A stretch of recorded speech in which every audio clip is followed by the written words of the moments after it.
Okay, so we're live, and this is the third series.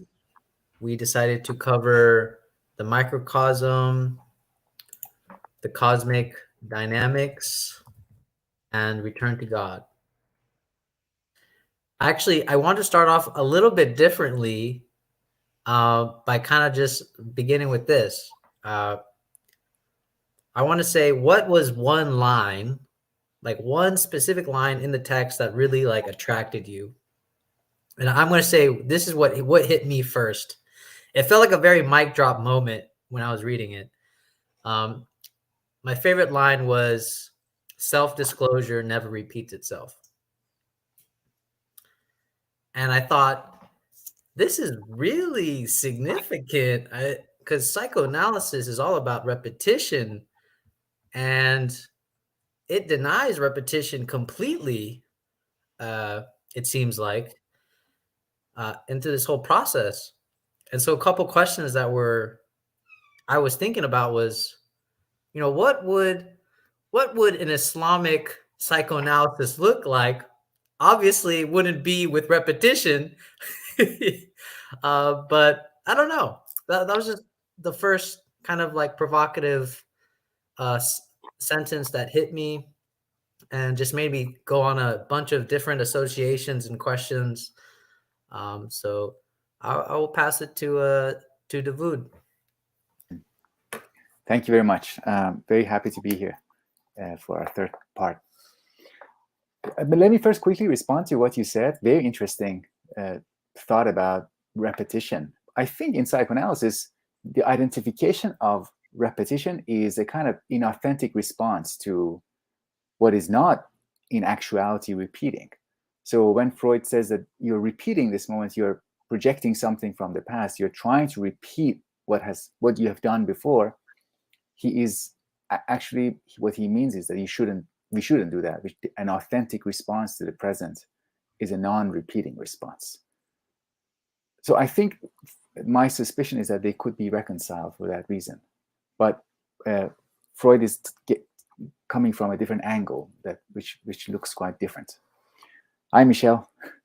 Let me read the line that stood out to me. There were two actually I selected. I'll read the second one that is closer to the end of this part that you selected for us, Javier. It is about light and the development of, I'd say, human soul. So, quote, "The degrees of light's intensity are practically limitless. Every degree can become a person's way station, but a way station exists only for the traveler to move on to the next. The journey goes on forever. How can the finite encompass the infinite?" End quote. This, I guess, would be a nice way to get into the theme of today, which is microcosm, macrocosm, which is the relationship between human beings and the cosmos, the universe. And that relationship is a relationship of similarity. We can say the microcosm, which is human being, contains a version of the cosmos in its entirety. So the light is also contained within, and the degrees of intensity of the light are stations or modes of being or states of being that a human can adopt. And every level is a jumping point for the next level. I'll pause there to hear the other people's selections.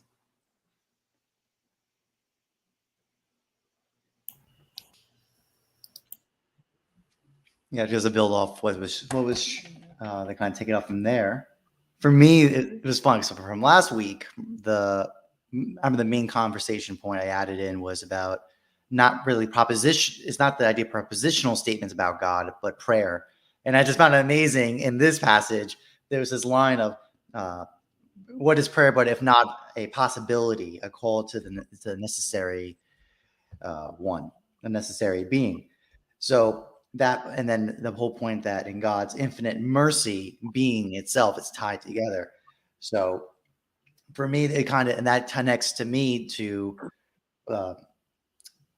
ultimately, what it comes down to, they led to the conversation of choice, of freedom, and ultimately, when I talk about the divergent paths, that one way or the other, either by compulsion or choice, we're going to end up back to God.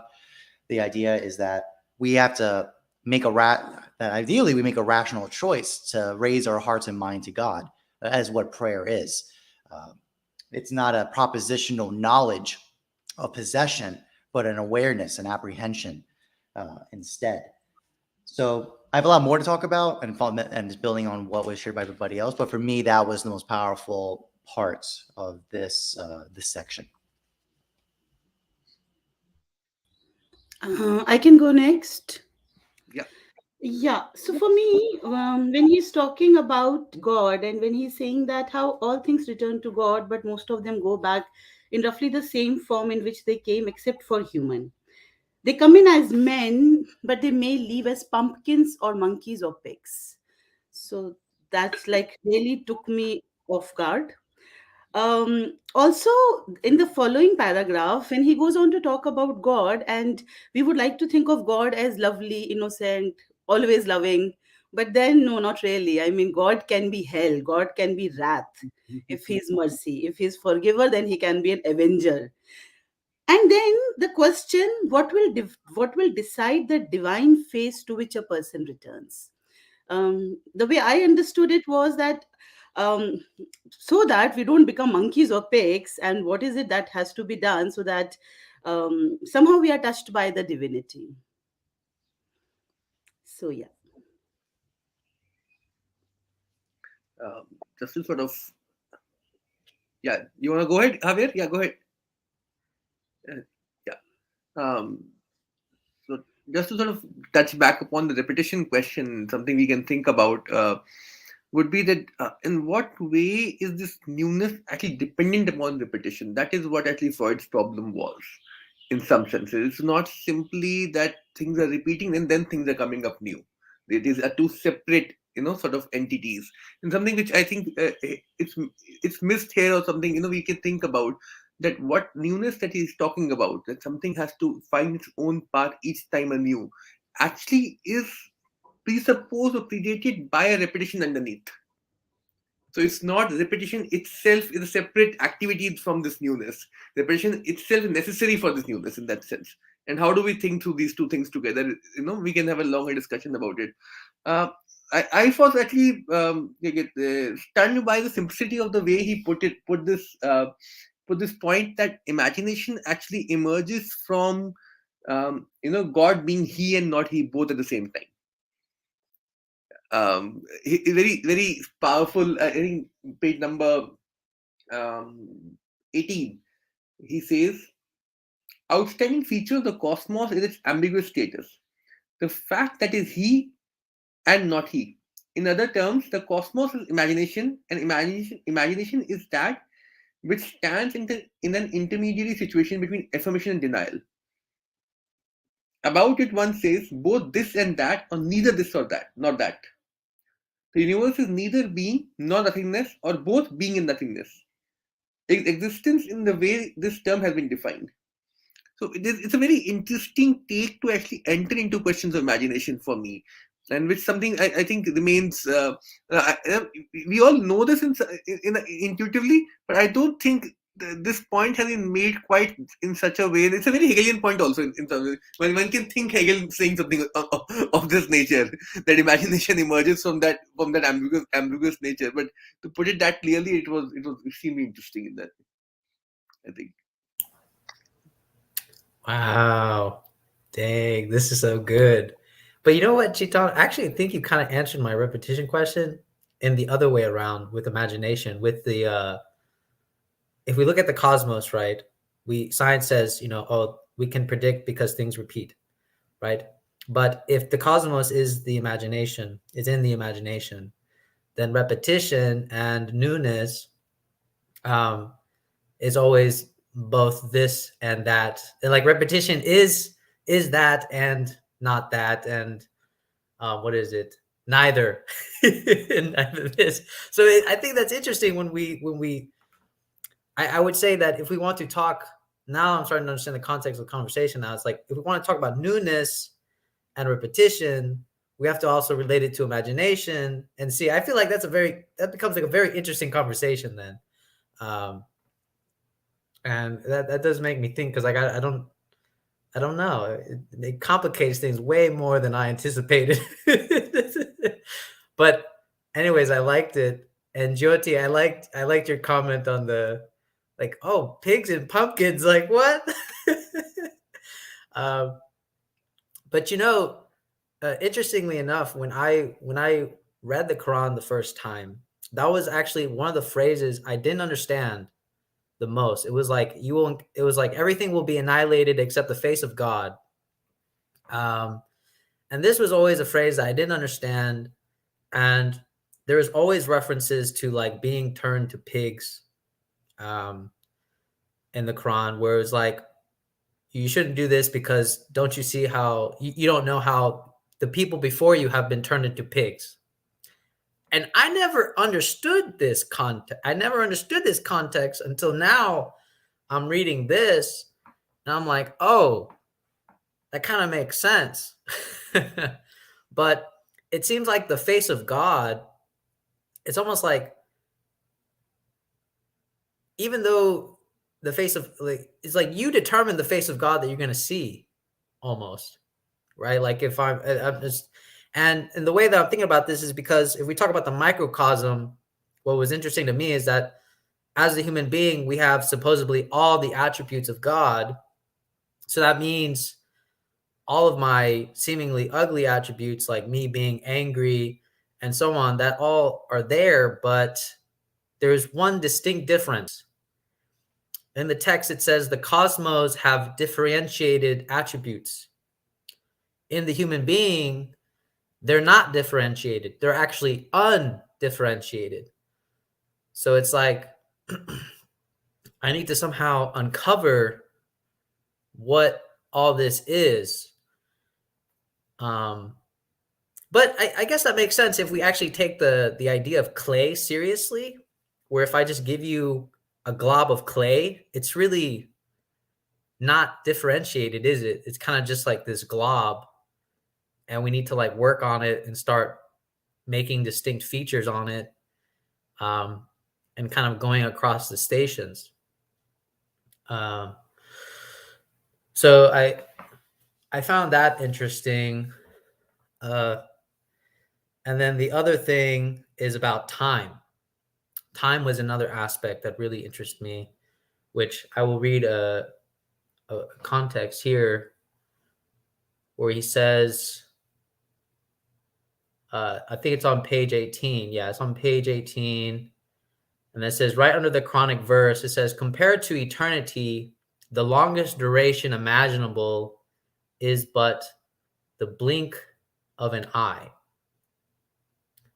Moreover, no angel remains fixed in its place.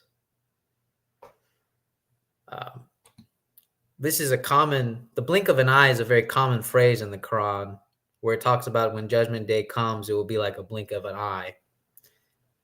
But of course, the way I'm thinking blink of an eye is obviously not my blink of an eye. It must be God's blink of an eye because it's not mine. But yeah, I think that will spark some conversation there. So I'll pass it on to Dawood. Thank you. Taking some notes based on what I heard from you. One of them is maybe we could meditate more on the notion of repetition and renewal. I remember my experience both when I used to pray as a Muslim when I was a teenager and in my very early 20s, up till that point. And then later I started to meditate. And there's this thing is in common in both meditation and prayer, that the idea of sometimes you find yourself distracted, and the thing you're supposed to do is you return. You return, you don't beat yourself up too much. You just go back. And you find that thing, you find a moment again, once again. You might get distracted again and you return again. And this decision to return again, to return again for the first time, because in this moment you're returning and renewing. You're renewing contact, and there's a sentiment of, I would say, hope in that. There's a sentiment of, okay, forget what happened in the past. Let's create from scratch. So there's something there that is difficult for me to express. I'm feeling something there in that description that in every instance God creates the whole universe, the whole cosmos from scratch.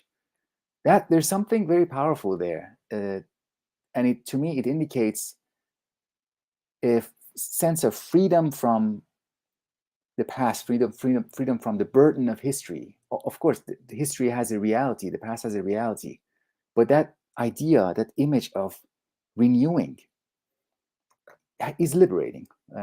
I don't know exactly how that I'm getting that feeling. Like, it's difficult for me to describe it, but we can explore it maybe later. I also wanted to talk about this notion of wrath and anger of God. This was one of the reasons why I kind of lost contact and I became a little bit disillusioned with religion, because of all that anger talk and punishment talk.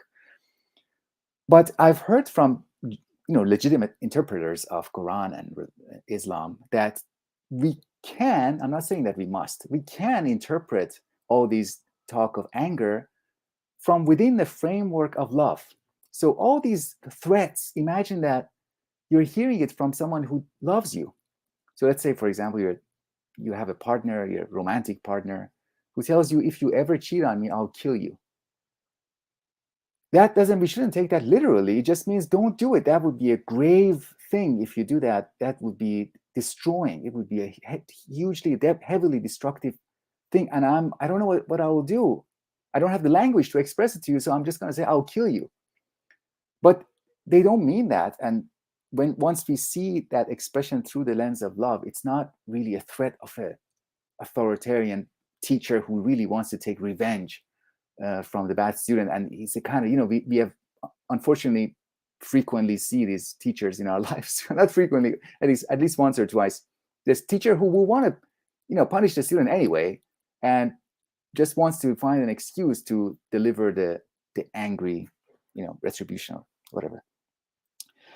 The last thing I will say before passing it to Thomas is I was really struck by the possibilities of thinking about human being through the lens of theology. I think you, Javier, talked about how psychoanalysis could be thought through the lens of a religion, maybe Islam. And it really opens up horizons in a very different way. I mean, I have a background in psychology. My formal education is in psychology for many years. And psychology is let's face it, it's a very dull discipline, especially contemporary psychology, heavily influenced by neuroscience and computer models. It's very dull and it's not inspiring. It's not something that when you pick a book or pick an article, you feel like, wow, I am such a beautiful type of being. I don't feel that at all. But when I pick a book like the one that we are reading now, I really feel like, wow, what a mirror to look yourself in. Yeah, like what a reflection. And I kept asking myself as I was reading these few pages for today, like, am I worthy of this? Am I worthy of this book, of this type of discussion? Wow. This is really beautiful. It's a beautiful way of thinking about human beings. So that theology, and then returning from a theological perspective to us, to ourselves, it's very inspiring. It has moral consequences and implications and significance. And yeah, there's a lot of potential to untap in it with respect to how we think about each other and ourselves, how we know ourselves. And it can be, it doesn't have to be as dull as contemporary psychology discusses us. And I mean that as an insider in cognitive psychology. That's where I study them. Anyways, so those are my 3 points. Thomas, please. Yeah. I know the problem is I have so much to talk about. It's like, where do I start? I think the first part is I'm kind of picking up on literally repetitions of what was said by the other members.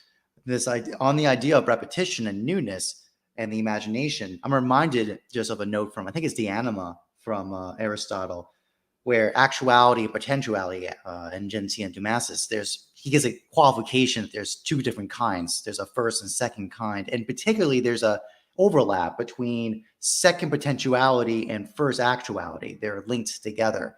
So there's ambiguity in terms of things that are actual versus when potentials. Aristotle made note about it. My memory doesn't have a very good grab of it, but I remember that being discussed one of Aristotle's texts. So this potential, this basically space of ambiguity was acknowledged or discussed, at least from Aristotle. I know that much. Because it is true, the idea of actually anything that's empirical, any empirical science is predicated on some constant of identity over time. It's required to actually make any of the inferences. And related to it, I wrote a note about related to time, both not just from the idea of basically the God's perspective of it versus ours. Like he said, the comment about, you people will look at a mountain and it'll be in a dust in a blink of an eye. It relates to actually John Venn. I was reading one of his texts, his books recently, and he makes a comment that in statistics, there's types that are, basically what seems random. We can do a central limit theorem, and it seems to hold a certain kind of aggregate population holds steady up to a point, but then it doesn't. So it really points to the fact of anything that's not God is contingent. It doesn't have a permanence that's forever by necessity. And that relates to even I had my notes before about the idea that, or predication on existence are things that withstand and withhold. So even when we say something is existent per se means steadfast, like basically steadfast holding. The idea that that it exists, over a duration of time. That's what gives it substance or holds it together. Which then also relates to, by the way, the idea that basically virtue attaches to basically goodness and nobility, right? These kind of value calls of all these attributions are attached to when they're perfected in their actuality. There's a very seems to be an analogy of inequality happening, where we say we're kind of correlating to things that are imperfect versus the perfect, God being defined as the most perfect and thus the most being. This is kind of this mode of being and oneness is all together in one perfection altogether. And we participate in it. The closer we come to perfection, the closer we come to God. So this is a line of argument we've seen over and over again in classical theology and philosophy.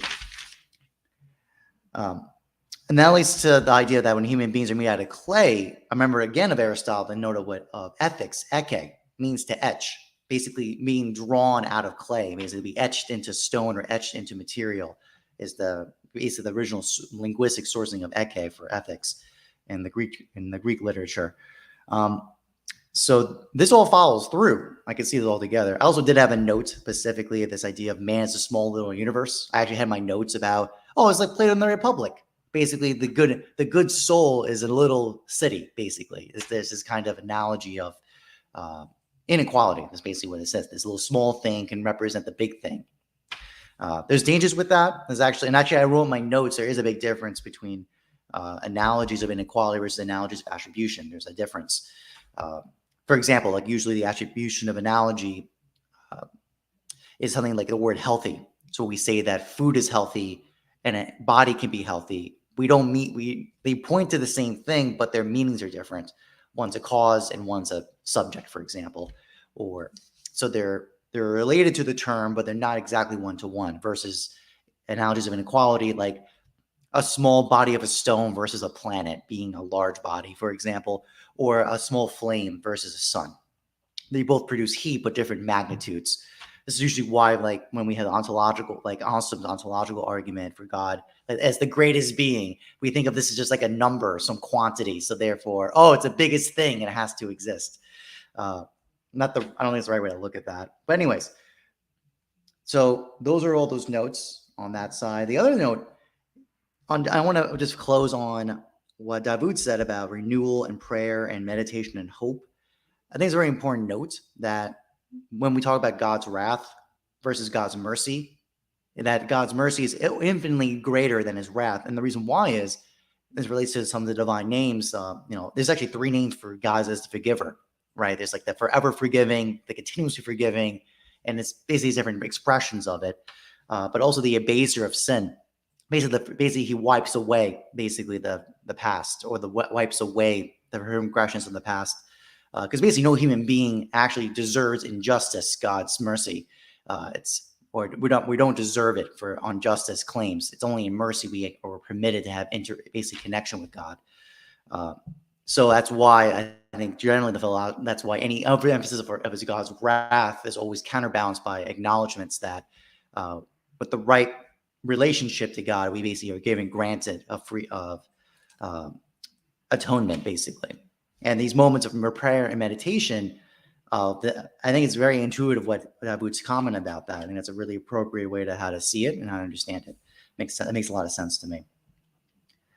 And that's all I have. Oh, and last note, actually, by the way, one note about in psychoanalysis about repetitional patterns. I actually wrote an essay about this recently because I went down a route of art therapy this past summer. And one of the revelations of it was the biggest problem we have in relationships is that we have trauma patterns that get repeated from the past into present relationships. But it's inherently not true.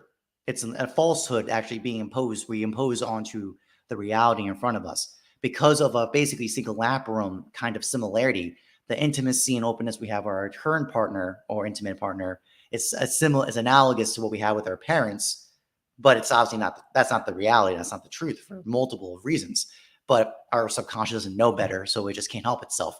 It just projects those phantasms onto the relationship in front of it, which is inherently not true. And that causes all this chaos of unreality put in front of us. I just want to put a note about that because I responded to that very strongly. That's all for me. Thank you for your patience. I had a lot to grab all together. So I just want to respond to two things that Dawood said and maybe ask the group to clarify further. So when we look at this mercy and wrath, for me, the closest that I could think of was Freud's lecture on narcissism, or maybe the other one, where we are talking of the ambivalence of feelings. And at a couple of places, he is talking of this ambivalence that wherever there is love, the possibility or the potentiality of hatred is also there. He's not saying it in this clear language, but that is the sense that one could get out of it. And if one has and in our all love relationships to a child or to otherwise also, it's not that the intention to kill and one will really go back and kill, but we cannot even forego the trace of hatred over there, which does runs parallelly with love. And I guess sometimes with this temptation to completely eschew out hatred completely from love, we also make it something very dry. So how do we understand the reconciliation of the completely contradictory thoughts over here? That was one thing which I was thinking. Second thing, when we are talking about theology, psychology, so I completely hear, Dawood, that when you read this, it's not just that you find yourself beautiful, but there is something so tempting about it. So much so that I got scared that, oh God, I have to read Foucault also, and what will happen because I might not stop reading this book, But then I feel that is something which is there in the knowledges. And I think what Stigler is talking about, drawing from Plato and all the pharmacon, that how whatever is a cure can be a poison also. We all have a capacity to make cure as a poison. We all can do that. And when things like psychology, we can do that to theology also. Human beings, when we make it a formalized discipline, this can be as torturous as a psychology and a pure formal discipline of sociology. Then I feel that maybe the how matters, at least from my last few years of experience of joining reading groups, learning together with people, collectives. It is the how that really changes things, which can further turn the poison into the cure, which is also there in the pharmacon very much. Yeah, that's it.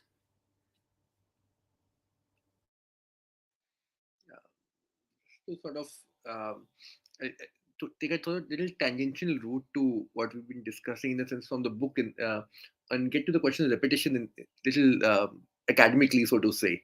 So one of the ways that normally when we discuss repetition, I sort of explain it like this: that when you go for a shopping, the very idea of repeating that activity again and again, you need to buy a new dress every time. isn't it? That newness helps the repetition take place. If you want to buy the same cloth every time, you will not be able to go shopping every second day. You will be able to do that because there is some idea of newness that emerges from, and that is where you can see the relevance of newness. Repetition is not simply this, and even in Freud, that is what he saw in a symptom. Symptom repeats not because you every time doing the same thing again. Symptom repeats precisely because you can find a new way to repeat the whole thing. That's what symptom is essentially, isn't it? That you are able to find new ways of bringing that symptom to light. You'll not be doing exactly the same thing, same way. In fact, what you need to think for radical newness, and which is what is at stake, I think, in Ibn al-Arabi, in the book, and we can coming back to there.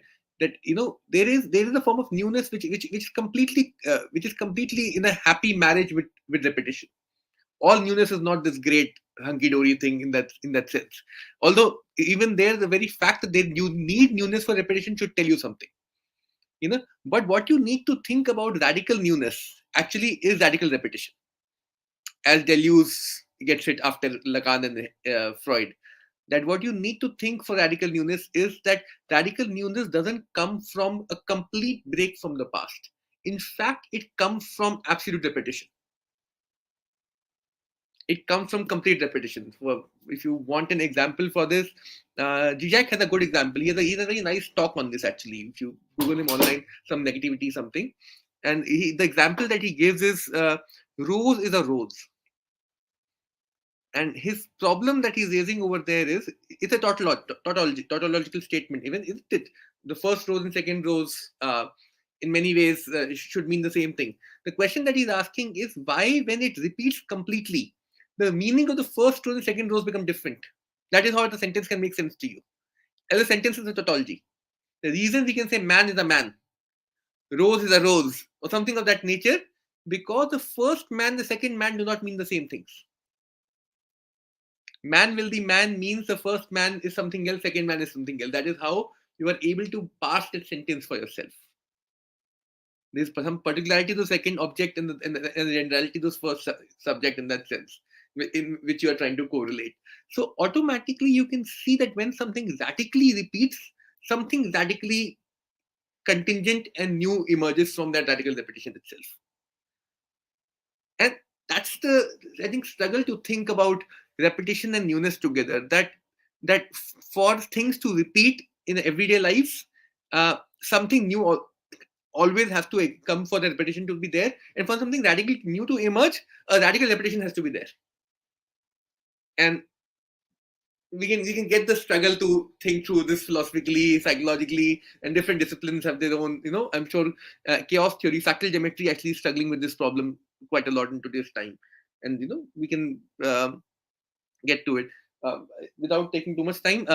On the question of love and wrath, I think there's an old way of putting it. The person whom you can love the most deepest, it is that one person who will see the most ugly sides of yours. That you can be the most angry on that person. Also, you can actually if you can't abuse the person you love, that's not love in that sense. You can't really.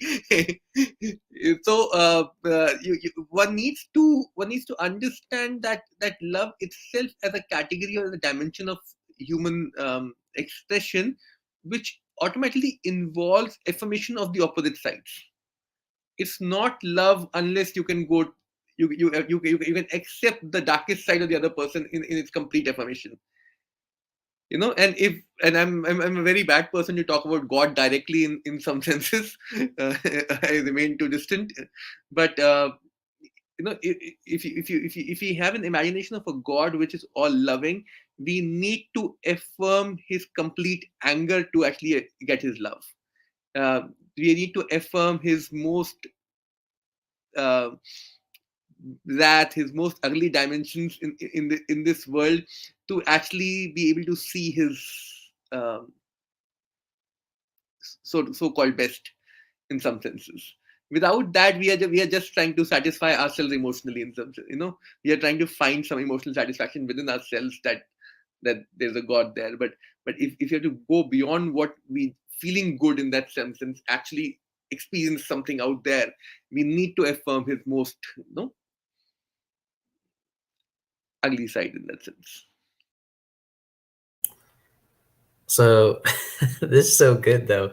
No, but like the idea of wrath, I was reading Khalil Gibran and the Prophet, and he says something very interesting, because a lot of people, like, Judgment Day is like the signature symbol or the signature image of wrath, right? Like, I'm going to be judged and I'm going to go somewhere if I fail.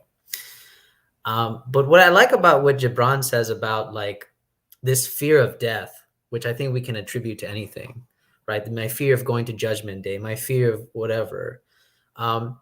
He says it in such a profound way. It's like, when you fear death, it's not just that you fear death, is that you tremble because you are in the presence of your king. And like, you want to please your king. But I want to look at this wrath,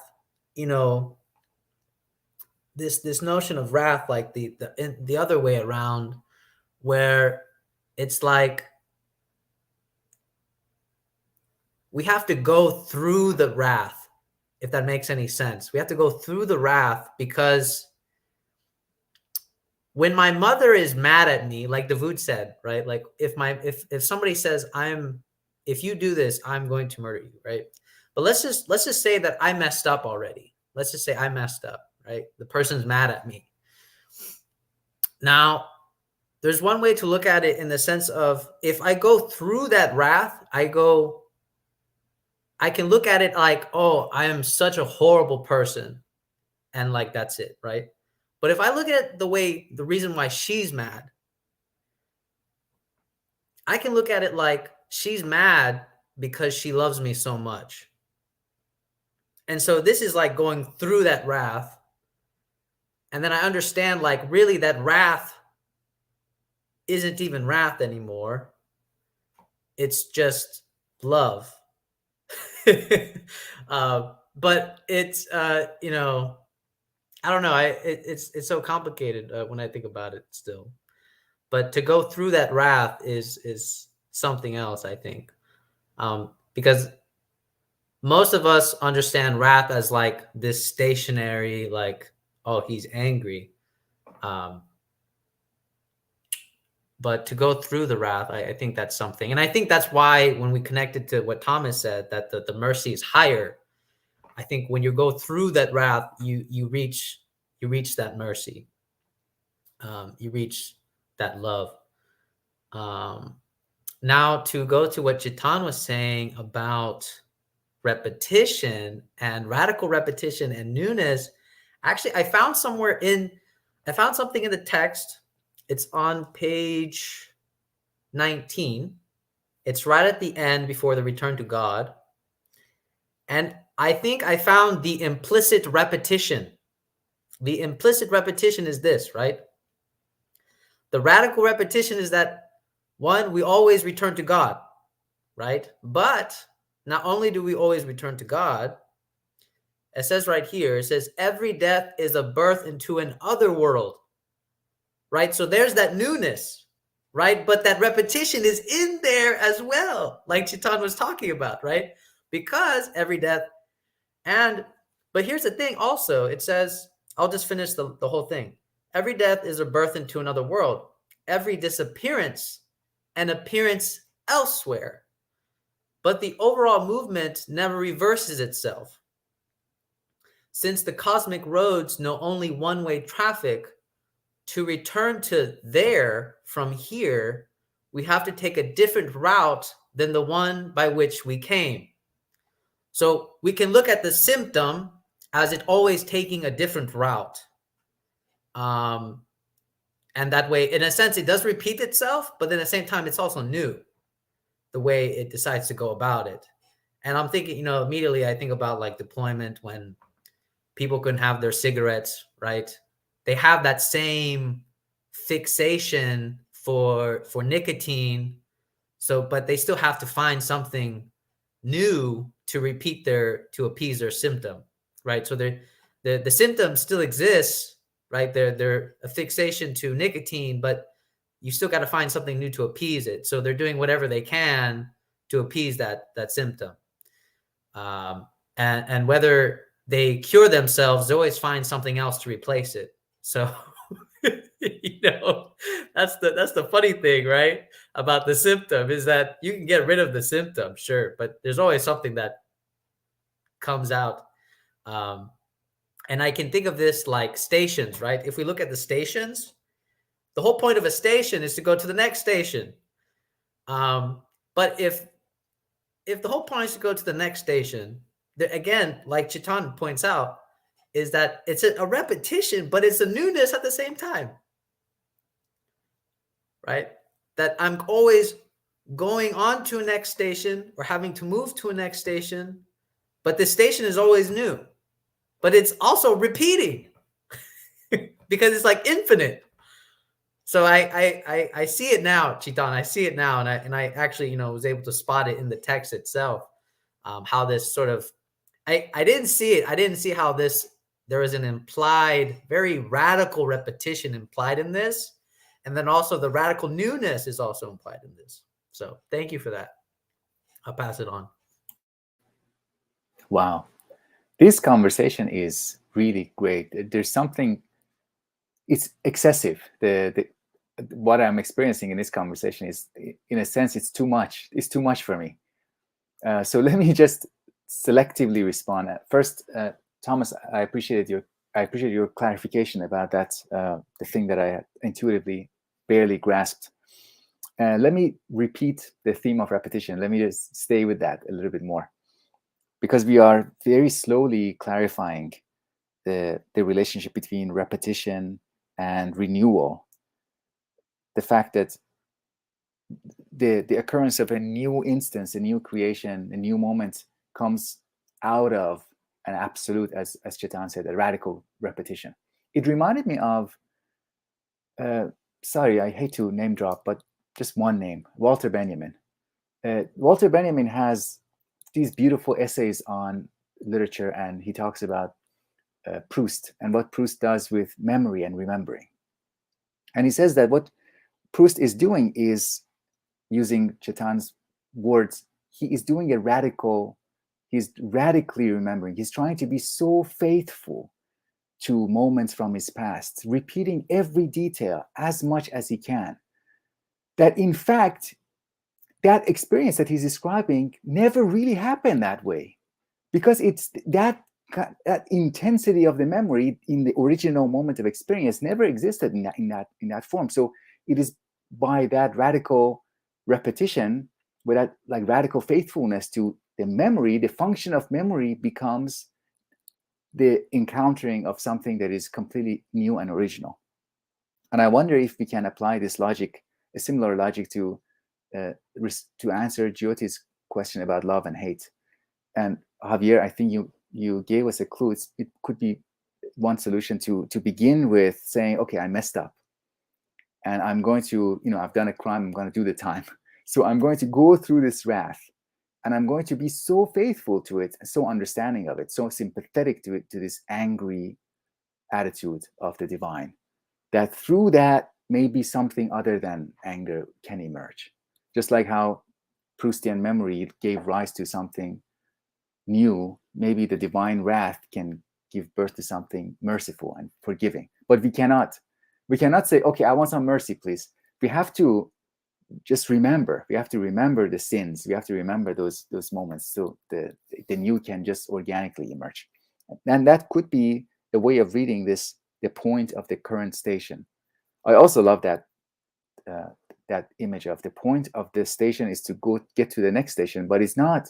I don't think it is going to the next station is through this impatient insistence of, okay, are we there yet? Am I in the next station yet? Because that's the point. No, the point is to really be there in the present station and to get the point of the present station, and from that we will get to the next station.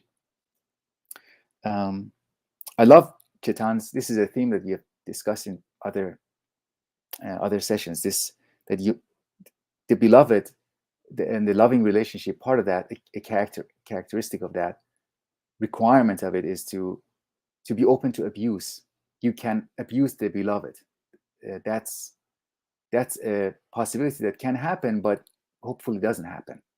But its possibility is necessary for the kind of relationship that we want to have. Maybe I'll say one last thing about this journey, because that was also quite key. It was a key theme in what we read this time. This moving away from the divine and then returning. So this is the journey of a human life. This is our journey. We depart and then we return. And we could think of it in the language of maybe Jungian psychology, individuation. We differentiate ourselves, we individuate, and then we return and we become undifferentiated again at the end. Yeah, I wanted to do more with that, but I kind of lost my track of thought. It's okay. What I would like to hear more about this journey of going and then coming back, and we all deviate in our own way, and then our return is shared. It's a universal return, and that return is characterized as a consequence of how we depart, the way we individuate ourselves. All right, that's all for me. Thank you for your patience, as Thomas said. No need to apologize. It's great points. So no need to apologize at all, David. I think Shaitan's just been a slam dunk with great commentary all this session and last session especially. Because something I want to build on something he's been talking about. This idea of this tautologies, right? Man is man, right?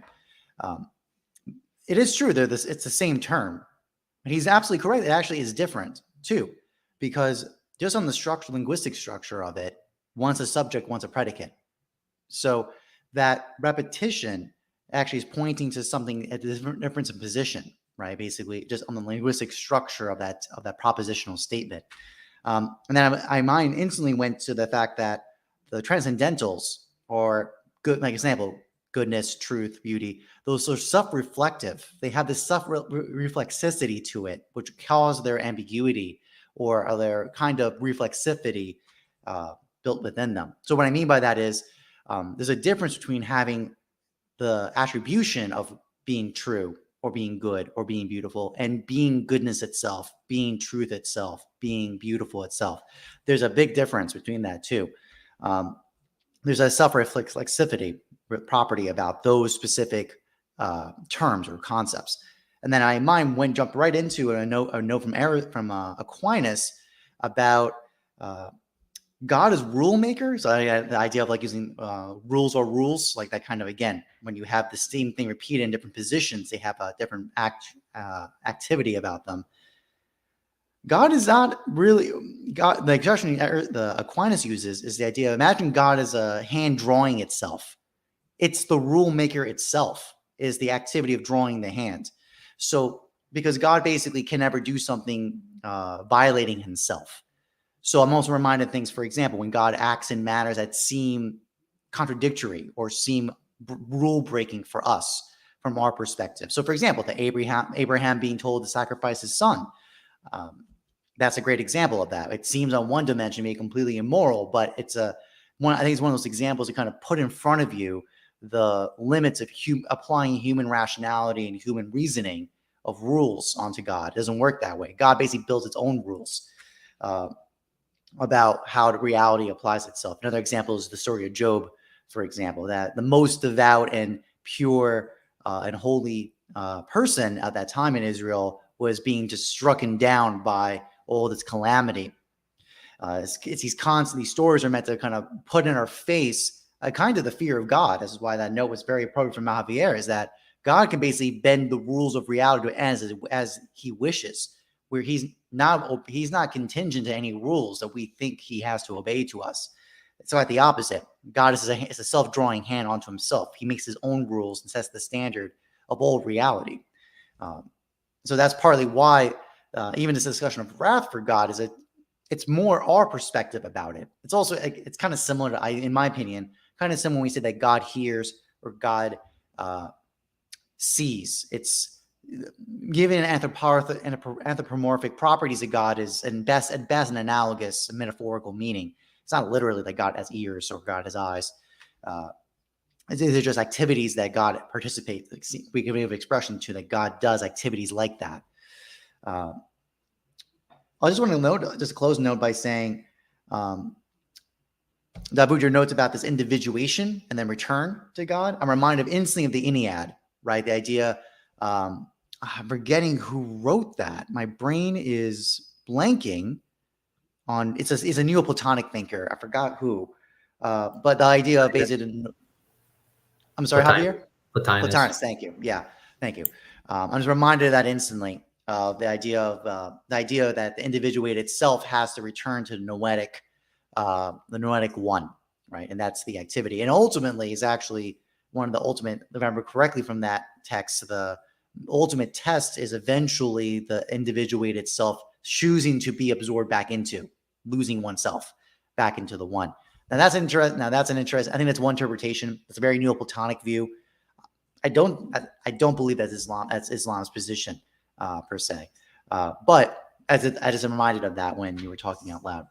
But definitely, I think there's a tension here. This idea of the repetition property, and what we're pointing to is, I think, is the limits of human understanding. Right? And I hope my comments built on that effectively. So I yield.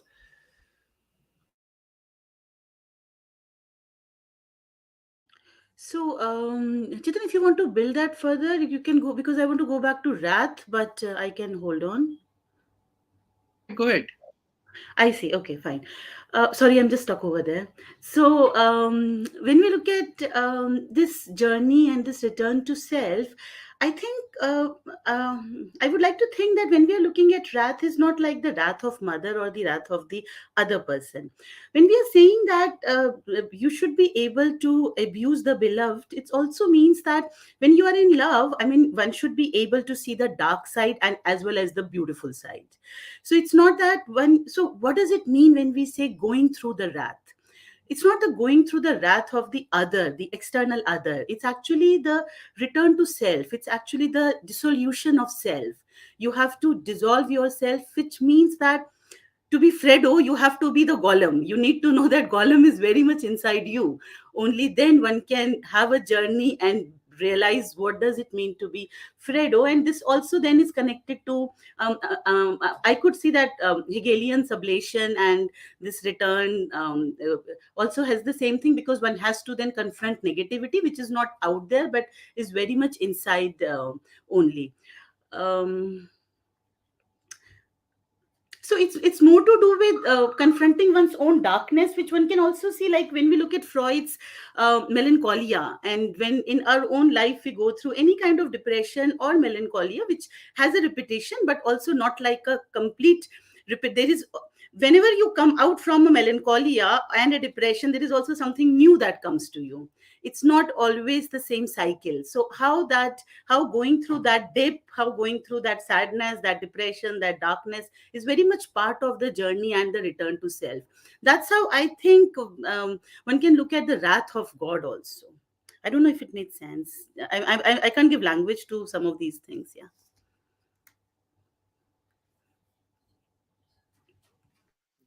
Thank you.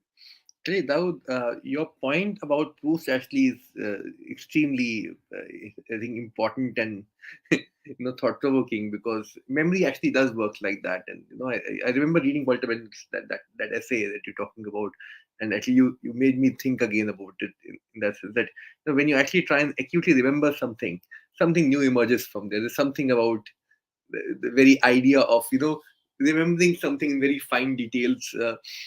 Just to sort of add a layer to it and bring back what Jyoti is trying to, I think, articulate over there with melancholia, and and that question becomes what I'm trying to get at is that one is to simply think of we all can feel great thinking that, oh, there is newness in every repetition, which there is. There is repetition demands the support of newness, and vice versa, newness demands the support of repetition. But there is a form of newness which will only help you repeat back. For instance, when I think on page number 19 itself, in the return to God, the way he started section is all things return to God, but most of them go back in the same form they came in. Except two things: humans and jinns. That is where it emerges from. So you can very clearly see that there is a form of newness which actually only helps the old repeat. It will only take you back in the same form. It will only sort of make you uniform with everything else in some senses. So you are still dependent upon newness for that kind of repetition to be there. But then there is a form of repetition which will make you something radically new, which affirms this possibility of being a human being. And one needs to be sort of conscious of.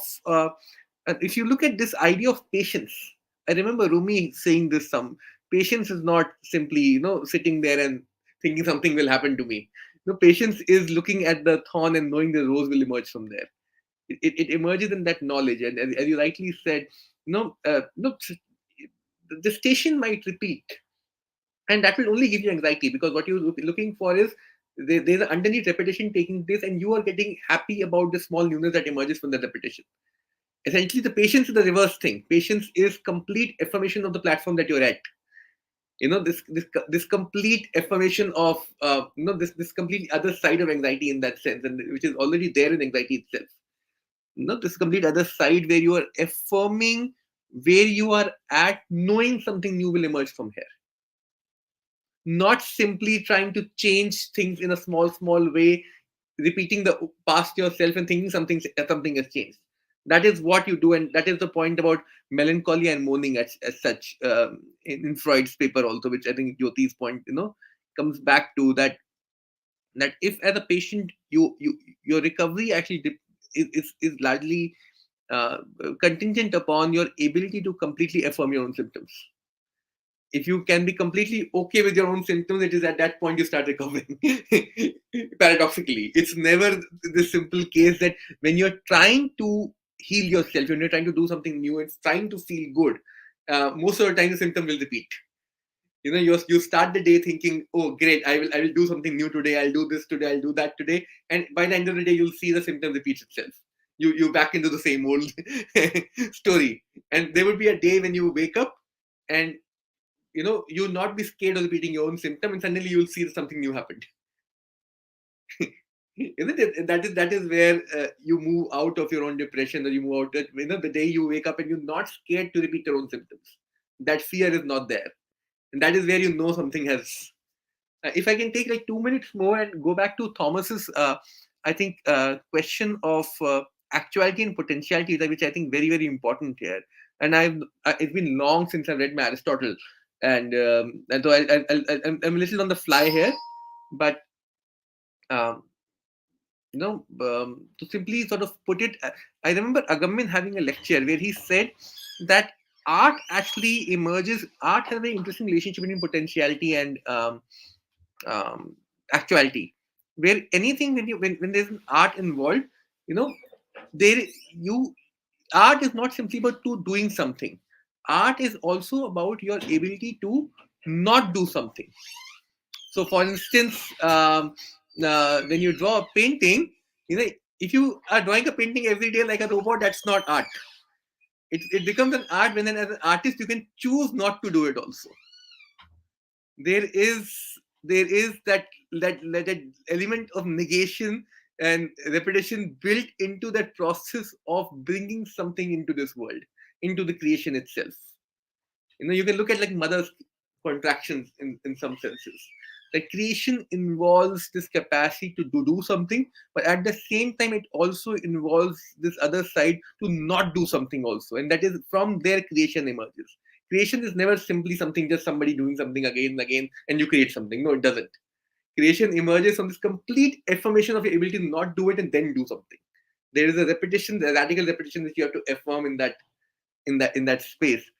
Lastly, I would like to also think about these divine attributes that we're getting at in Arabi, and what you all would think about that discussion. I think, yeah, thanks. I love seeing Thomas just like, oh he's saying all the right things. No, I think that's so great. That example of art. But I can do an example of just like reading the same text over and over again, where I feel like I'm just not understanding it. And then all of a sudden one day I'm like, you know what? I'm just going to pick up reading Hegel for it just another day. You know, I'm just going to pick another book. I'm going to pick reading and start reading Hegel. All of a sudden I'm reading Hegel. I'm like, oh my God, that other text makes so much sense now. You know, it's weird how I made a connection by reading another text when I was stuck for like 5 days reading the same book, and I just couldn't, like, none of it could grasp my mind at all. And to give another example, is like, what is it? I was reading Anti-Oedipus, completely obscure language, by the way. It wasn't until I started reading Bergson's Creative Evolution that I started understanding some of Anti-Oedipus. So it's so funny how like that works, where it's like that momentary pause, like Chittan is talking about, like I'm just not doing that. All of a sudden I discover something new. And to actually go back to Jyoti on wrath, I thought that was really perfect, Jyoti, because it's like the wrath, right, causes this self, like if I were to use the Hegelian language, right, is that finally when the wrath confronts me, it's that moment where like I am outside of myself, confronting myself for everything that I've done, and then it goes back into me. And then so I have to re-emerge, right? I have to do that matching with notion and an object again, because clearly I made an error, right? Clearly I made an error. So that wrath shows me that I mismatched my notion and object, right? Just using Hegelian language here. And then it makes me go back into myself. So that's what made me think, Jyoti, and I really like when you brought that, like really what it is that it's to confront my own darkness. And it's funny because actually in the Quranic text,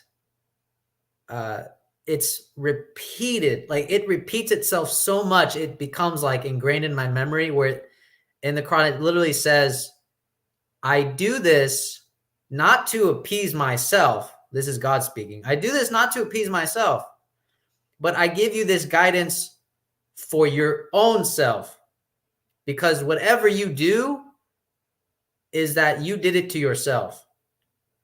So it's like, it's almost like I'm starting to think like, you know, I hate to bring like human examples now we're talking, but it's almost like when my mother says, you know, if I fall in love with a girl and I'm like, oh mom, I want to marry this girl. My mom's like, oh, but you just met her. And I'm like, oh no, but I'm so in love.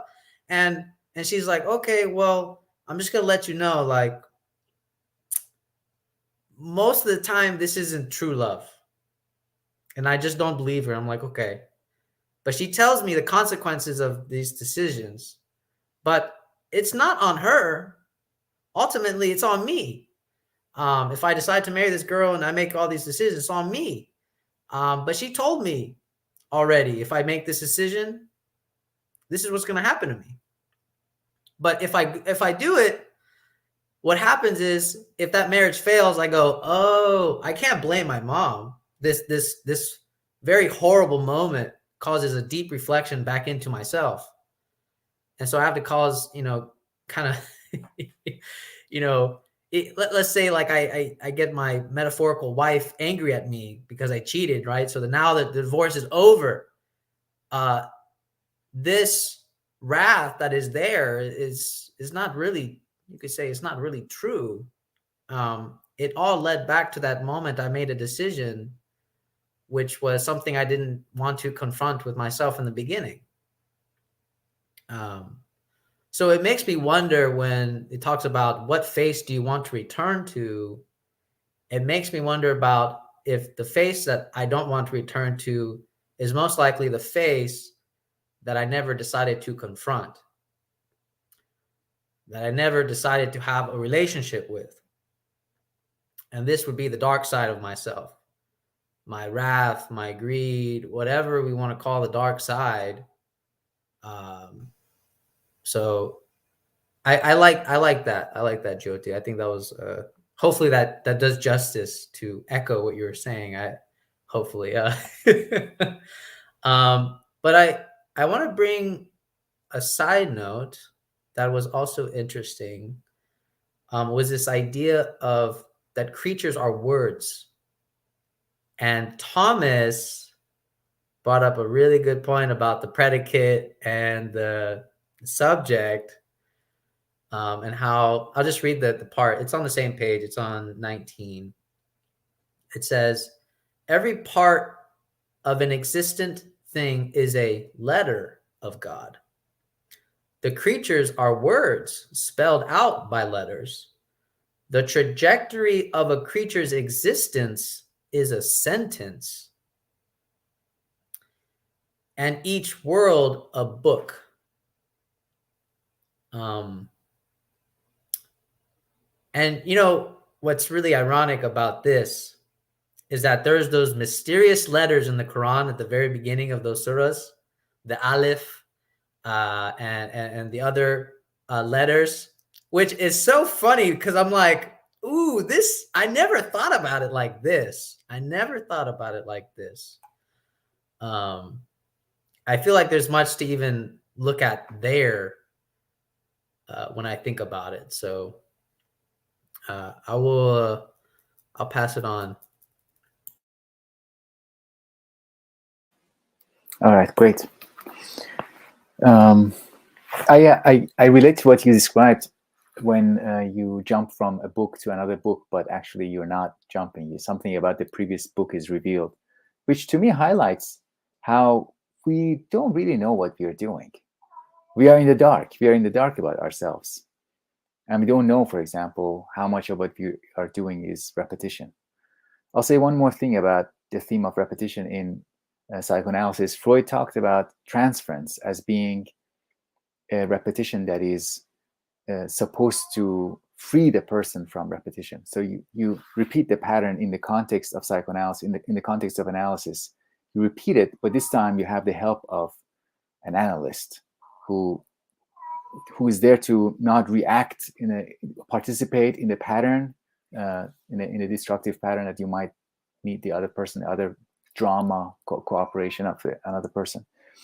And the other thing I liked was my cat is talking. The theme, I think Chetan said this, restraint, the artistic restraint. I've been sensitized recently in the past year or so about what makes people special, what makes an individual, a character special is not only about what they do, but it's also about what they don't do, what they refuse, what they reject, what they say no to. I think the things we say no to are really essential about, they say a lot about who we are and what kinds of lives we want to have.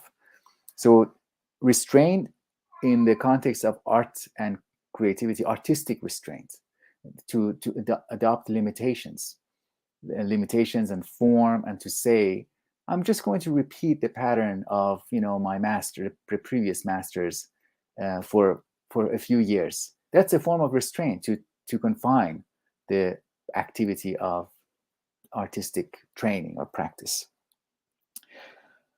The other thing about not knowing what you're doing is I was thinking about Sufi's path to knowledge, and somebody who's not part of the conversation might wonder, what is this? What is the practical relevance of reading a book like this?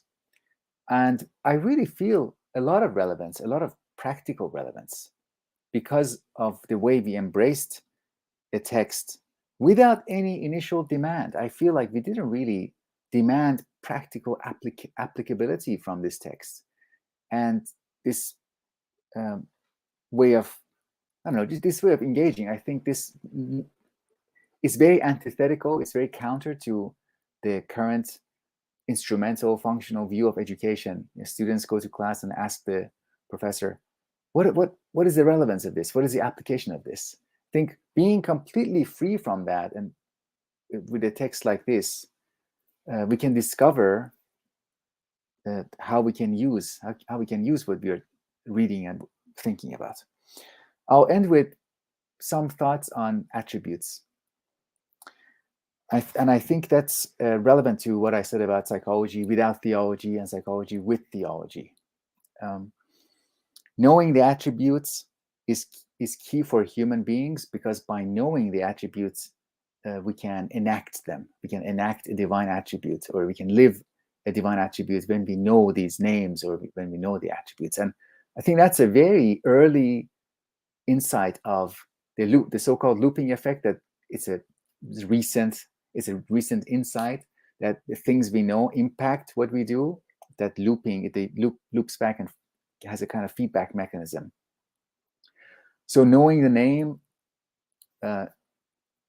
affects what is available, what actions we see as available to us. So, for example, if we just constantly think about ourselves as in terms of monkeys and pigs and other animals, with very strict adherence to a version of biological evolution, the evolution through natural selection, that can be very limiting. But a text like this, a theological text highlighting divine attributes, it really expands the horizons of our possibilities, what we can be, what we can do, the kinds of lives we want to live. And thinking of ourselves in relation to light, a kind of light that is developing, a kind of light that wants to develop through us, and a kind of light that enjoys itself as being a light, that takes delight in itself through us, or we can share that kind of delight in it. So it's a really, for me, it's a very inspiring, as I said before, inspiring way of looking at ourselves, as in terms of what we do has something to do with unveiling of these divine attributes. Something is being unveiled in our lives. We are participants in that unveiling. And it's been the other characters of repetition and restraint, all those have direct consequence in how we actually do it. That's all. Yeah, that's the good news of having mute on your mic. That I was like exuberant because, Chittick, I gotta appreciate your quoting from Aristotle. What you're quoting is one of my favorite parts of the Metaphysics, where he comments on the properties of these irrational acts versus rational acts, and he's using this example that basically rational acts have choice built in it, that the action can either be or not be, versus irrational acts only have one direction. They're going in one direction. So this is why you're connecting that to this idea that, the repetition that returns you back to where you started versus something new showing up, and that only humans and jinn as rational entities have this capacity, to have this power, because basically what's going on, I always love about that in Aristotle, and I always wish more people kind of realize this, was that this is a very powerful claim by Aristotle, connecting the very acknowledgement we think there are a thing called rationality. We must accept that choice and freedom have to go with it, because that's entirely the tying of the two acts, the two concepts together. I always find that very powerful. So I really appreciate you bringing it up. That's why I was so ecstatic when you brought it up. I think the major note from this cycle, what I'm hearing is, I'm trying to think the best way to articulate all this together.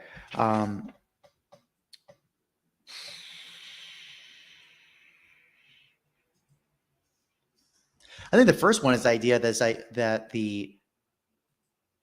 I don't think it's messages in this passage, in this series so far, but I kind of have a feeling we're going to hear it later in the text. But this idea of the, real patience is the affirmation of the repetition. You're not running away from it, right? And this is how you actually solve the symptom. And this is really the procedure of working through the wrath and basically that shadow side of our personality. It's very much the realization that you have nowhere to go. Your destination is to end up back where you are. you're basically already there. It's like that. That's kind of always the dumbfounding out. It's like you have nowhere to go. You're right here to basically come to the realization of your development and change that's going to occur. It's basically another variation of the expression. No matter where you go, there you are. So you can't just use moving to new locations, new cities, new people, new experiences to avoid what your fundamental flaws are or your fundamental gaps are. It's just another variation of that. You basically have nowhere to go but to you in the end. Javier's comments about, again, the creature as the word, the existence as the sentence, and the world as the book. Yeah, this is the medieval view of reality, that there is an allegory of the world being a book to be read. This actually, I remember, I think in early science, this was, I think, oh my God, Francis Bacon, I think, uses that analogy, talks about that nature is his book to be opened up and to be understood its secrets, something like those lines. So this kind of maps onto that understanding. I think that's more of unfortunately, the more exploitative kind of knowledge, getting knowledge to exploit, to use, kind of get possession of, as opposed to what Davud's talking about. Instead, this knowledge is witnessing, not understanding the attributes, knowing their names, actually tying into our good friends, OG Rose. They've been doing a series on Socratic Embodiment, because it's not even good. And it's also this related to ethics. It's not good enough having the knowledge. You have to live it. You have to act it. You have to embody it, which relates to a note I've been kind of studying on my own about unibility. The idea, and this text does talk about that, the idea of why was what was called Satan, or basically Lucifer, that specific angel, why did he object to kneeling to Adam when God commanded it and all the other angels did? The whole pretense was this angel basically said, what are you talking about? I've made a fire. This was made out of clay and dust. Why should I bend my knee to this thing?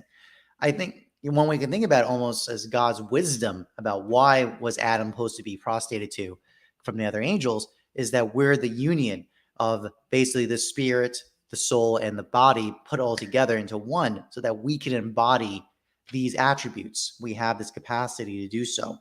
And we are kind of this, ideally when we do this right, we can delight in this virtue and this actualization, because we're uniting basically the body and the spirit together into our souls. And that was also a very interesting point, is that this subtle point about the soul being at one point very distant from the spirit, and the whole purpose of the journey of spiritual development is to move the soul closer to the spirit, which is at the minimum the image of God, right? Because the spirit was breath into Adam, and we're models from Adam.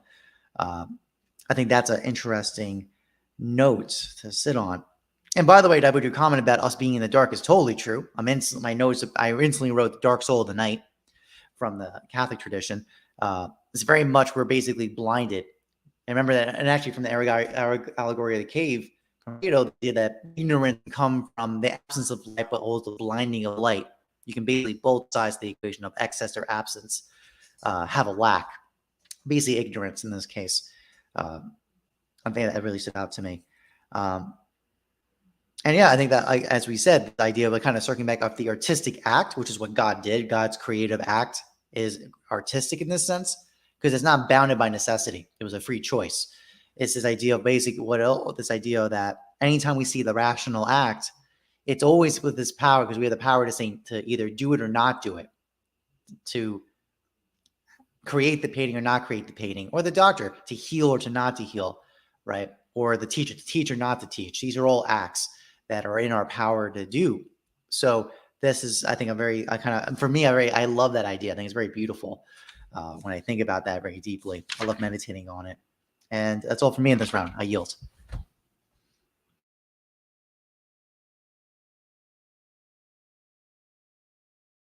Chetan, you can go ahead.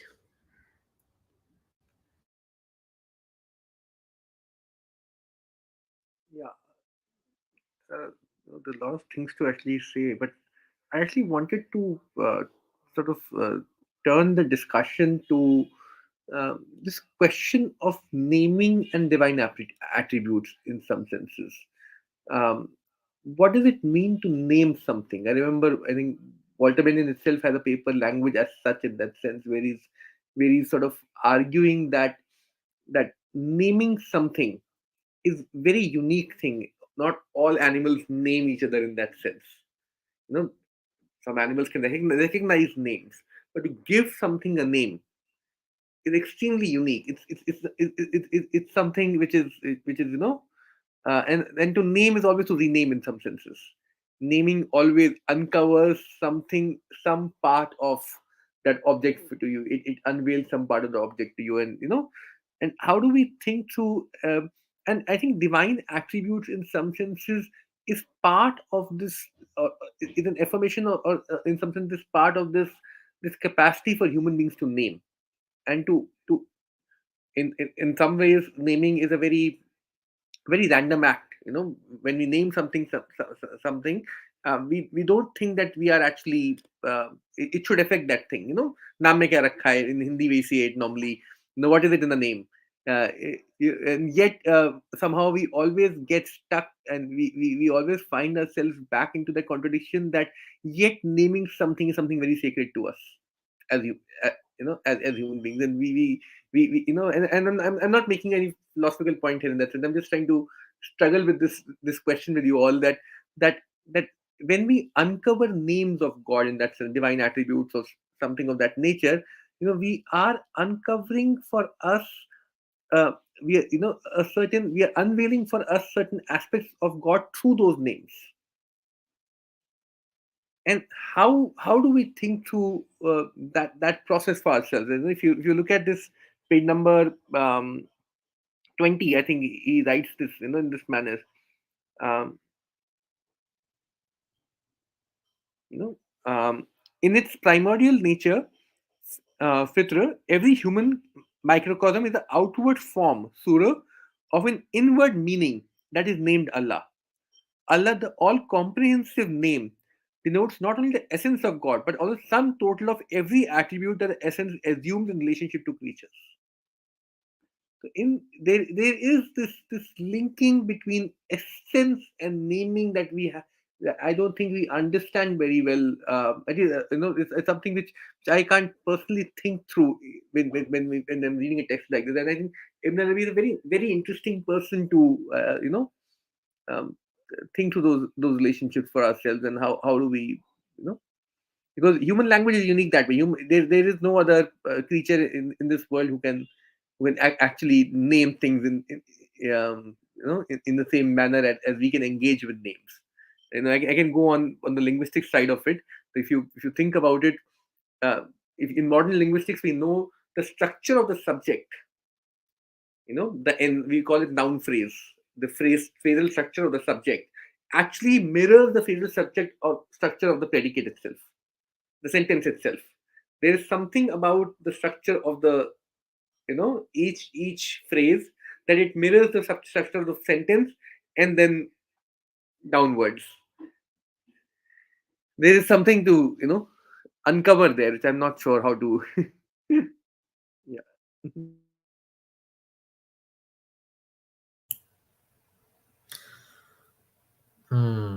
This is very provocative thoughts here. I don't know. I instantly think about. I was reading some Fernando Pessoa, and he talks about to eat. Oh, that's weird. To eat this fruit is to know its meaning.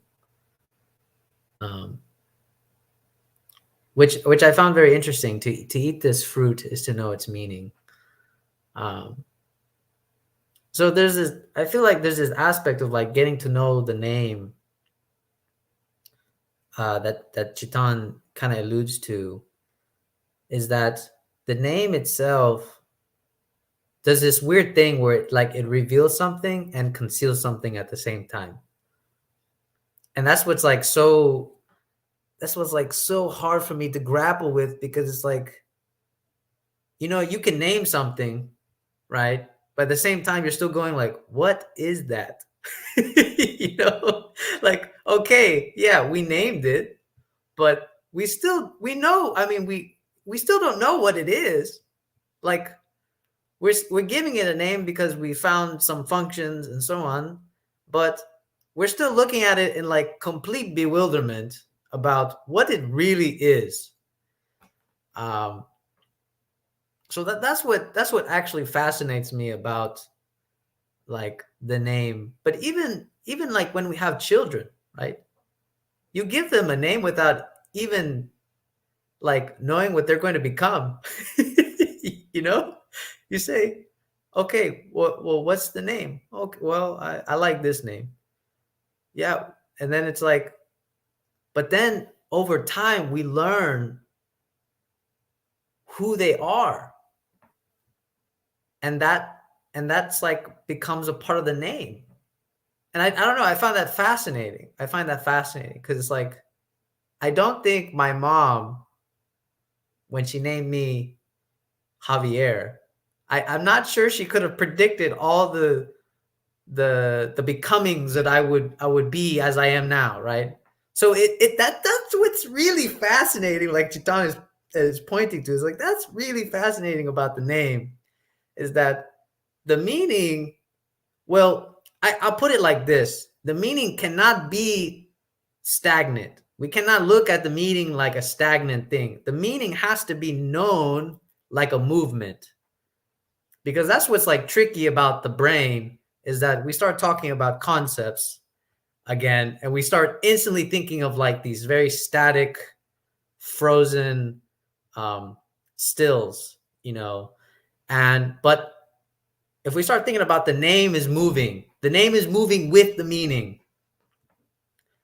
So that means it's like constantly revealing itself and concealing itself as it's moving like this. And it's funny because it actually makes me think of like the Sufi dance. If you guys ever seen the Sufi dance, where they're like circling and circling, they're circling around the center. I always find that fascinating because it's like dancing. When you're dancing, you're always facing a direction. So you could say name to names. And it's funny because they're circling around the center. So if you look at the Allah as the center, you're always dancing around the center. So that means the meaning is always in the center, but the name is always moving. But like, and so it's like you, and that means if the name is always moving, you always get a different face of the meaning. And that means you're always encountering, like it says in the text, you're always encountering a different face of God. God never repeats his same face.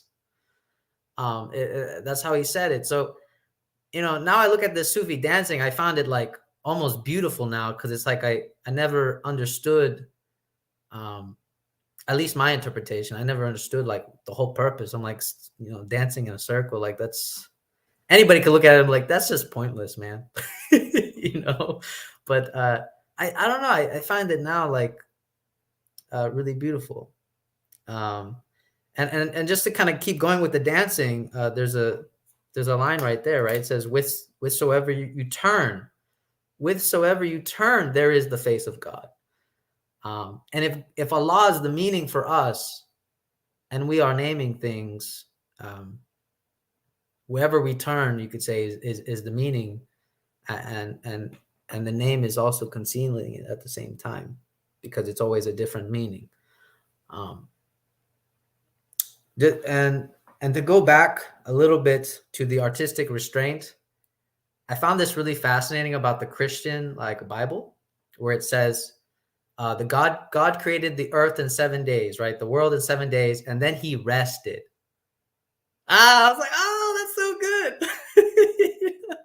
I found that fascinating. I was like, oh, that's such a, because most people would think like, oh, so God just stopped, like his artistic juice just stopped, I found that fascinating, and I feel like there's several ways to interpret that.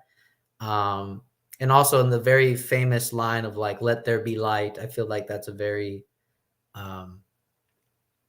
thing that is fun to interpret as well. So again, I'll pass it off another round, and we'll end it. All right. Can I jump in, Dawood, if it's okay? Yeah. So I might just be taking it to other direction. But Chita, naming always makes me uncomfortable. As a sociologist, naming is, I mean, in my training, for Edward Said, to name it is to own it. To name it is to control it. And so started entire Orientalism, colonialism, something that he charts out beautifully through maps and cartography, and then how the entire landscape and the geopolitics changed. So it always makes me uncomfortable when I think of naming. I just can't wrap my head around it. So it's in a different direction altogether, which might not be so suited to the group here, but it makes me uncomfortable. It's not in a different direction. That's what the discussion is about. Why is it so uncomfortable? Yeah, Daud, please go ahead. Yeah, this is I don't have a very strong handle on this topic, but I think naming, thinking with the essay that you mentioned, Chetan, the essay, the language as such, the way I understand the function of naming and why we want our tendency to name is because we imply in the act of naming, we imply our world, the kind of world we have, which is in the medium of language. We have this medium of language in which we understand being. So the kinds of beings that we understand always must enter into our world and enter into this medium in which we understand, we grasp things. And language is that medium. And what is rich in the act of naming is, on the one hand, we are incorporating the thing into our medium through one way of unveiling it, and at the same time recognizing it and maybe admitting that it is something else, something more than this. Our act doesn't exhaust the thing that we are naming. So it's unveiling and veiling. The name veils. The name actually stands between us and the thing, in a sense, and veils and hides. And Jyoti, I think you're right. We can control it if it is too restrictive, or if it is imposing. You're imposing that name on the other person. Let's say a son is born in a family, and the father and mother they decide to give the name of the grandfather to this son. The grandfather has passed away. So from that very moment that the son is born, they're already they have started to do a kind of soul work on the body of this son, this newborn. They are controlling his destiny. Not only that little baby, but also the grandfather. They're kind of controlling that grandfather too, who has passed away and wants to rest in peace. But they're like, no, you're continuing. Your soul is persisting. Our family is not done with you, because our son is now connected to your destiny and the family's destiny. So that kind of naming, especially with proper names. Proper names, I love thinking about just the proper names in addition to attributions to the subject as opposed to predicate, just because basically proper names are pointers. They're like tagging something to then keep track of it. And then attribute is it's a more open way of admitting that, okay, I'm just looking at one aspect. I want to just say one more thing about the Sufi dance. I think its name, again, that we are naming it. The name is Sama, I think, and it's a really nice demonstration of how insights, spiritual insights or soulful insights, you can't just sit back and think it with your mind. It's something you have to do something. It enters into the corporeal world. So you have to stand and jump up and turn around.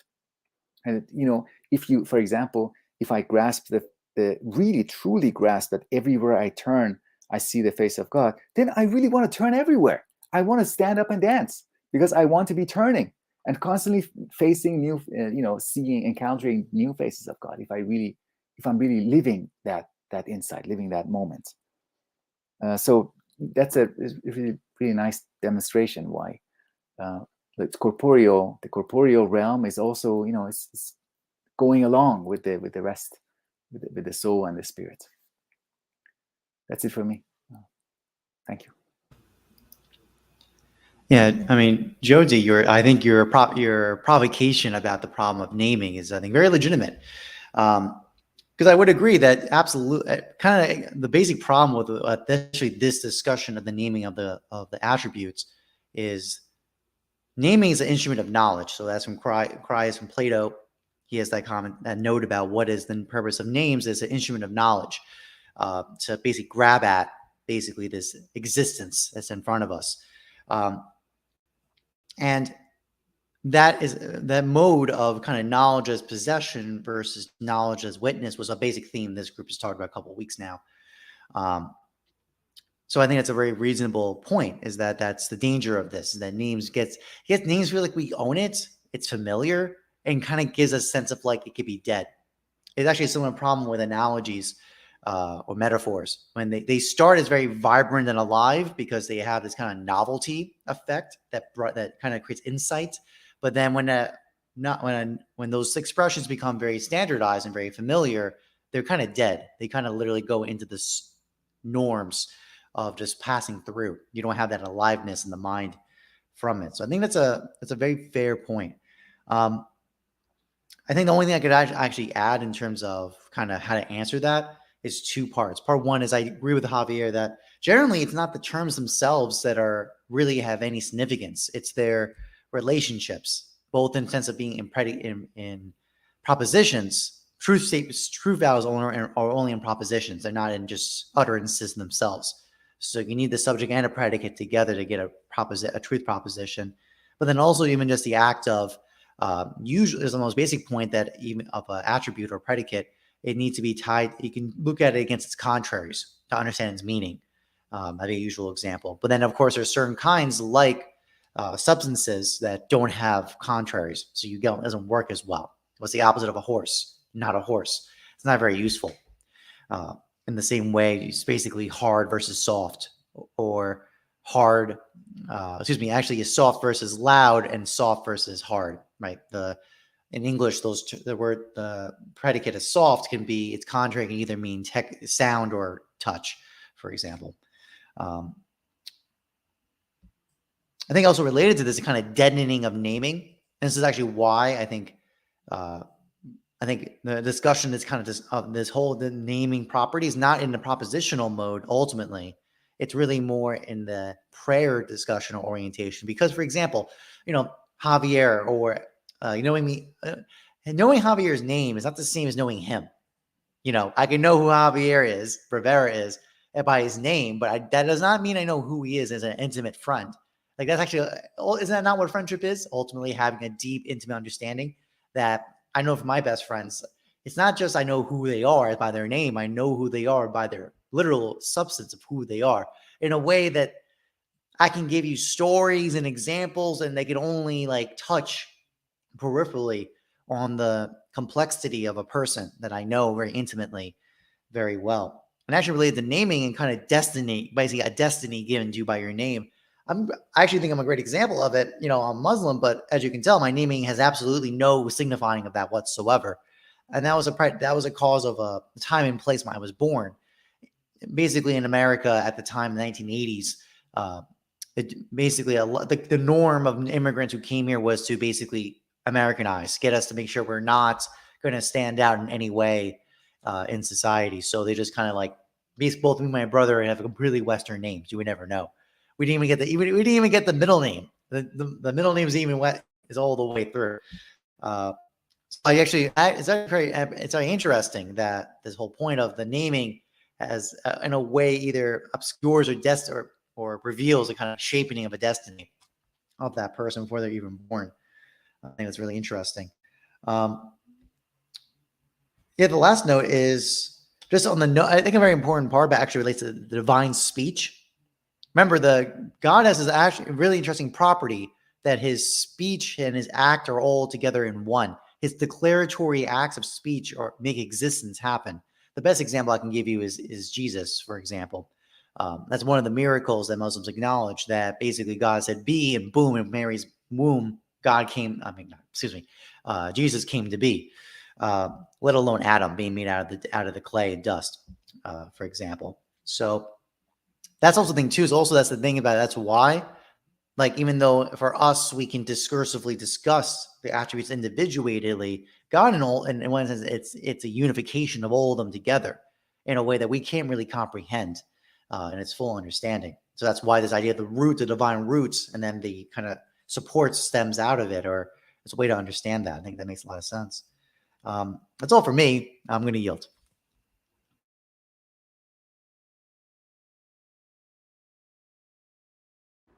Chittick, please go ahead.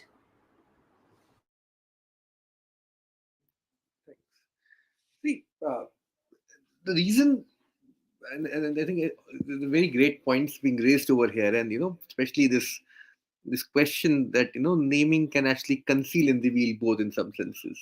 And you're right. One of the easiest ways to tease somebody, or even abuse somebody, is to change the names. And the first things we do is, we attack the name. And to even love somebody is to change the name. A lot of times to love someone is to rename that person, is to find a nickname, find a way of calling that person which is unique to you, which gives you that feeling of familiarity in that sense. There's a very interesting paragraph over here. The last paragraph in page number, I think, 21, where just before assuming the traits of God, he says, to increase in light is to increase in life. Knowledge, desire, power, speech, generosity, justice, and so on. This is the process of actualizing all the divine names that are latent within the primordial human nature by virtue of the divine form. So, what is it about this actualizing of the name that I was thinking about when I was reading this text? And it's a question that I've been thinking for a long time outside my academic interest, to be honest. Because, naming actually is something which can have an authentic relationship to the outside. In fact, within language, naming is the only window you have to the outside. Once you bring a name within a sentence, it becomes a proposition. It can be brought within what you call analytical logic. Isn't it? That the truth condition can then be very easily known once the names are given to you. Once names have fixed relationships to reality, it's very easy to figure out language.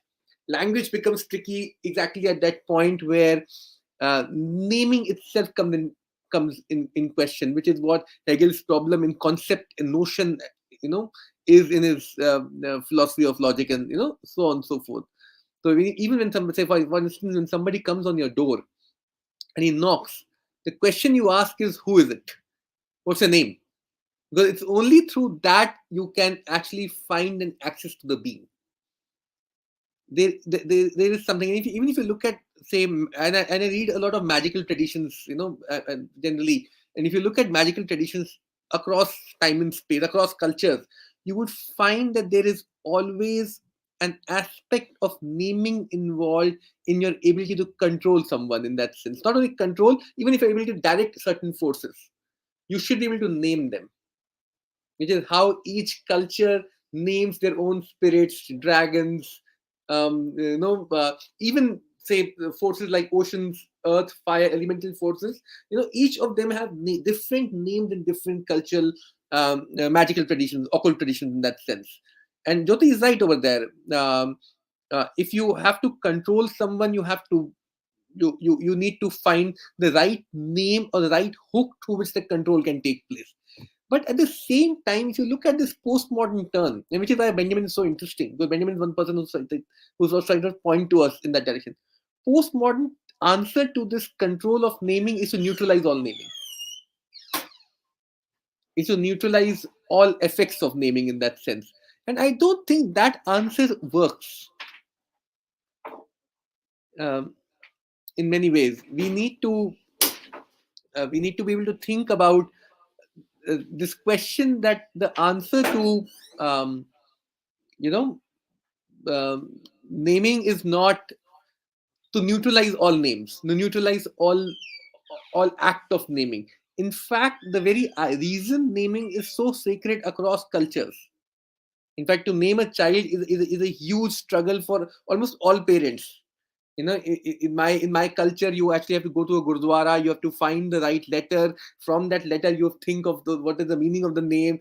even though you can find new names for your own self, and you can always rename yourself, you can always find new ways of, yet the very first act of naming remains a point of anxiety for almost all of us, because naming involves in some way revealing some kind of attribute of the being to you, and you always struggle. And if you give somebody a bad name at a very young age, immediately the question arises that your mother, the father did not think what name, how to name you or something of that nature. In Hindi, we have very, very beautiful, colorful phrases to say these things. I was just thinking in those. I thought this was so good because Jyoti made such a good point about this possession thing. It makes me think about disembodied naming. That if you're doing like a disembodied naming, then the only thing that you are doing is describing dead things, right? You're just holding on to dead things. I think I remember reading like a long time ago, somebody said, it's funny about like intellectual circles is that they're very good at describing dead things, never living things. Living things are very hard to pin down, to describe. And but the funny thing about like naming, right? It's always self-reflective, right? Like when I love a girl and I'm like, oh, honey bunny, is she really honey bunny? No, it's how I want to love her, right? So this goes back again to this possession of naming. It's kind of like, oh, it's because of how I want to love this world as my own greed and possession and emptiness, disembodied way of naming. And I think Chitan nailed it perfectly about like, naming a child is so serious because it's like, you can make a child very bitter about his name, even though, the very presence of the child, someone would be like, this guy, I would never expect his name to be Nancy, or something like that. You'd be like, I never would have expected his name to be that. That doesn't make any sense. But then it also, again, shows the complexity of the naming again about how would you have known the very presence of your child in that very moment about how they were going to turn out, and you're doing like this predetermination almost, where sometimes it just doesn't match up. And it's always astonishing because the person carries like this presence always that it could be that it doesn't even match the name at all. Which is, to me, I find that fascinating, honestly, this idea that people can carry a presence of them that basically negates their name. It negates their name like almost completely. And it makes you want to rediscover what could have been their name. And I think that is what's really powerful about like negating the possession of like a possessional name, where it's like in nature, whatever we decide to call it, whatever formulas we try to give, nature will say, you're wrong. And then we'll be like, oh, we have to change it. We have to change whatever this name is. We have to give it in something else. We have to call it something else because we're wrong, right? Nature will give a presence that will show us that we're wrong. And that's what's funny about any possessional type of naming, is that nature or people will show us with their very presence and negate the name.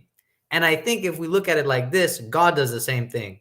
And that's why it's so powerful, the not he, the he and not he, because it's constantly negating the name. Almost like, yeah, that's him. It's not him. It's him, but not him. So I will do like a final, just like this can go to anybody. It doesn't have to jump to Dawood and Thomas. It doesn't have to be linear, but it can go to anybody. Mm-hmm. I want to quickly say something. If you read Quran in English, the the name of the king prophet David, one of the Jewish prophets in the Bible, the Book of Samuel. He's a king. In Arabic Quran, with the original version, the name is Davud. So we get Davud in Arabic and also in Persian, which where my name comes from. And when you get the Quran in English, the name is translated. The name becomes David. And when I read that, I was like, oh my goodness. So should I also have translated my name? Should I be called like David when I'm speaking English? And then I thought, no, my name doesn't exist because I didn't exist in these different media, the medium of English language or different languages other than where my name was given. So David who's dead, like talking about dead things, that can be translated. And in every language that can be pronounced differently. It has its own version because it has its presence in different languages in different ways. And actually different stories exist in different cultures about that character, David. He's described and referred to differently. And it's relevant to how, a woman gets married and enters into the family of the husband in some traditional cultures. She has to lose her name and get that new name. That otherwise she's not incorporated properly into the new family. So the proper names might resist the incorporation and show us that there's a reality that doesn't yet exist in this language. It also reminds me of what Thomas said about being named in a way that is fitting in the host culture. It's very interesting. Anyways, that's it. Yeah, I mean, to build on that, Davud, I mean, you're speaking of it, Davud versus David, Isa versus Jesus. I mean, that's a great example. So it's almost like you actually have to do that. You actually, when I speak in an Islamic way, we have to say Isa because we're pointing to a kind of, it's the same person, sort of, but it's also not, because Jesus has a very particular implications, right, that Isa does not, as an example. So this is absolutely true, that the naming is pointing to a web of meaning and significations and implications that when we invoke them have different implications. So totally, I'm signing off. I'm completely in agreement about that. So that'll be my last note here. Just the last thing, when you were talking, it actually connected back to the wrath thing, in the sense that when it's going through the wrath actually means going through one's own darkness. When we name somebody more than the other person, it also reveals things, conceals things about your own self, the person who is naming the other. So yeah, thank you. It was great and wonderful. Just to so I know maybe we continue the discussion next time, that then what does it mean to actualize those names for ourselves? That's where it comes down, and that is the, I think, fundamental discussion of the issue of divine attributes, that you have to actualize names for your own, and that actualization involves overcoming the names that are already there in some senses, to find that, as Thomas said, this web of meanings around it, because those web of meanings, there's a paradigmatic relationship amongst these different names, definitely. But just because there's a paradigmatic relationship doesn't mean that those relationships are completely arbitrary. There is something that reveals to you through that web for your own, in that manner. And if you start meditating upon some of these names, you'll realize that they open up very different aspects. For instance, I know when you do totem occult magic in that sense. So animals that you find that most unlikely to be attributes of a warrior.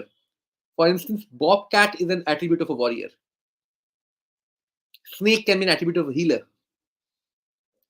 So what happens with it is when as a shaman you're discovering these names for yourself and you're connecting back to certain what they realize is that there is no one-to-one relationship. Each name can reveal a different aspect of your own self to you, and it can mean something totally different from somebody else.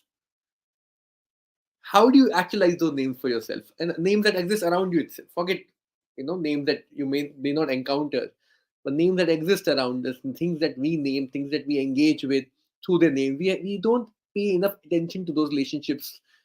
I think I think that's something we can start thinking about in that sense. Wow. Wow. The snake thing, I have to comment on this last one. The snake thing by Jyoti. The snake thing, oh man, because for snake venom, in order to stop the snake venom, they had to have extracted a degree of snake venom to find the cure to stop it.